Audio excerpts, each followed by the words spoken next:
అదే RTV app వార్తల్ని క్షణాల్లో చదివే అవకాశం ఉంటుంది. ఒక న్యూస్ పేపర్, ఒక టెలివిజన్ ఛానల్ మీ చేతుల్లో ఎప్పుడూ ఉంటాయి. ఈరోజు ప్రాణాలు తెగించి అక్కడ వేల మంది చనిపోతే ఆ గన్నులతో కాల్చే బుల్లెట్లతో ఆ రక్తం అంతా పోతా అంటే అక్కడ ఆ షర్ట్ ఇప్పి ఆ రక్తంలో అద్ది ఈరోజు ఇది మేము మేడే అనే జెండా రూపంలో ఈరోజు ఎర్ర జెండా పుట్టింది. ఈ ఎర్ర జెండా సంబంధించింది కానీ ఈరోజు అనేక మంది భారతదేశంలో ఈరోజు పని గంటల కోసం ప్రాణాలు తెగించినారు. ఈరోజు ఏం చేస్తున్నారు? ఈరోజు మున్సిపల్ కార్మికులను 60 ఏళ్ళు పూర్తయిన కార్మికులందరినీ పక్కన పడే పరిస్థితుల్లో వ్యవహరిస్తున్నారు.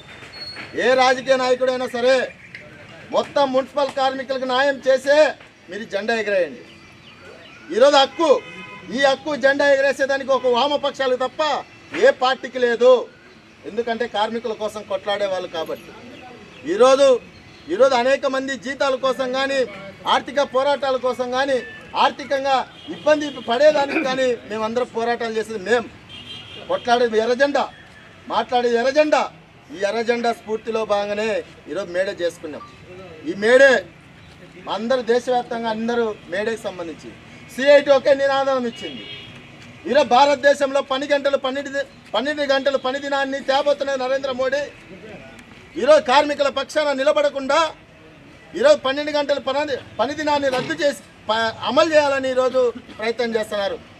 మనం ఏమడుగుతున్నామంటే ఈ నెల 8వ తేదీ నుంచి మున్సిపల్ కార్మికుల సమస్యల పైన, మున్సిపల్ కార్మికుల అవసరాల పైన నువ్వు సస్తవా బతుకుతావు మాకు అనవసరం, మమ్మల్ని అందరినీ పర్మనెంట్ చేయి అనే రూపంలో ఈరోజు నినాదం తీసుకొని రాబోతున్నాం. ఈరోజు అర్సనల్ కానీ, కోవిడ్ కానీ, కొత్త కార్మికులు కానీ, ఆప్కాస్ కానీ, డ్రైవర్లు కానీ, పర్మనెంట్ ఎంప్లాయీస్ కానీ, మొత్తం బదిలీ వర్కర్స్ కానీ మనం అందరం కలిసికట్టుగా పోరాటం చేయాలి. ఈ రాష్ట్ర ప్రభుత్వాలకి మెడలు ఉంచేదానికి ఏ రాష్ట్ర ప్రభుత్వం వచ్చినా మన బతుకులు ఇంతే. వ్యక్తులు మారినారు కానీ మనుషులు మారడంలే.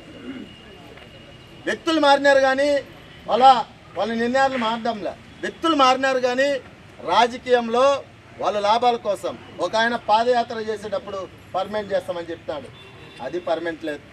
ఈరోజు ఒక ఆయన నేను మారిపోయినా అని చెప్పినారు, ఆయన ఈరోజు 60 ఏళ్ళు పూర్తయిలను తీసేయడం జరుగుతుంది. ఈరోజు కేంద్ర ప్రభుత్వంలో నరేంద్ర మోడీ గారు విజయవాడకు వస్తున్నాడు.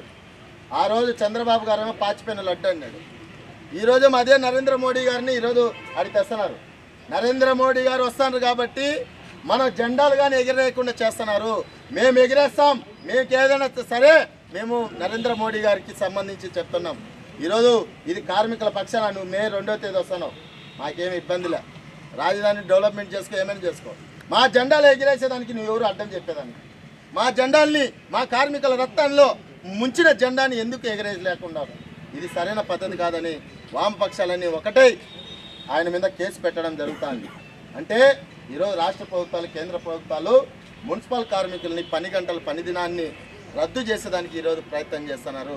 మనకు గుర్తుపెట్టుకోవాల్సింది ఒకటే, ఈరోజు ఈడ జెండా ఎగరేసి వదిలేసేది కాదు. మన రాష్ట్ర కమిటీ కొన్ని కార్యక్రమాలు చేయడం జరిగింది. 5, 6, 7, 8, 8వ తేదీ పొద్దున్న మన కార్పొరేషన్ ఆఫీసు ముట్టడించాలి.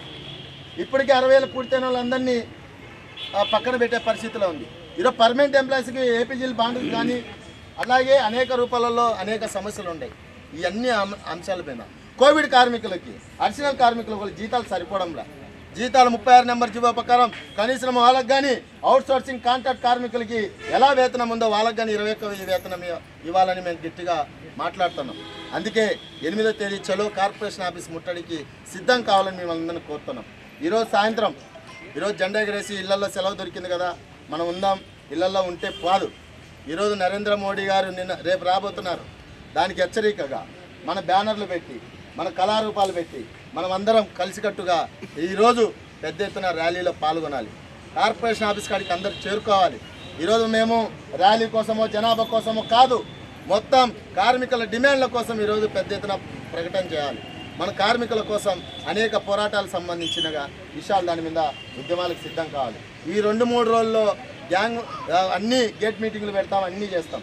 అట్లాగే మే 20వ తేదీ తర్వాత కంటిన్యూగా సమ్మె ఉంటుంది. మే తర్వాత కంటిన్యూగా సమ్మె ఉంటుంది కాబట్టి మీరు అందరూ గుర్తుపెట్టుకొని ఈరోజు 3 గంటలకు డప్పు కొట్టే కళాకారుడు అందరూ 3 గంటలకల్లా కడప కార్పొరేషన్ ఆఫీస్ కాడికి చేరుకోవాలని మేము అందరినీ కోరుతున్నాం. అది పర్మనెంట్ అవుట్ సోర్సింగ్ అడిషనల్ వర్కర్ల డ్రైవర్ల క్లాపా ఎన్ని కాదు, మనం అందరం కలిసికట్టుగా పోరాటానికి సిద్ధం కావాలని మేము అందరం కోరుతున్నాం. సిద్ధమా కాదా పోరాటానికి? మరిన్ని వీడియోస్ కోసం ఛానల్ ని సబ్స్క్రైబ్ చేయండి, లేటెస్ట్ అప్డేట్స్ కోసం వాట్సాప్ ఛానల్ ని ఫాలో చేయండి అండ్ లింక్ డిస్క్రిప్షన్ లో ఉంది.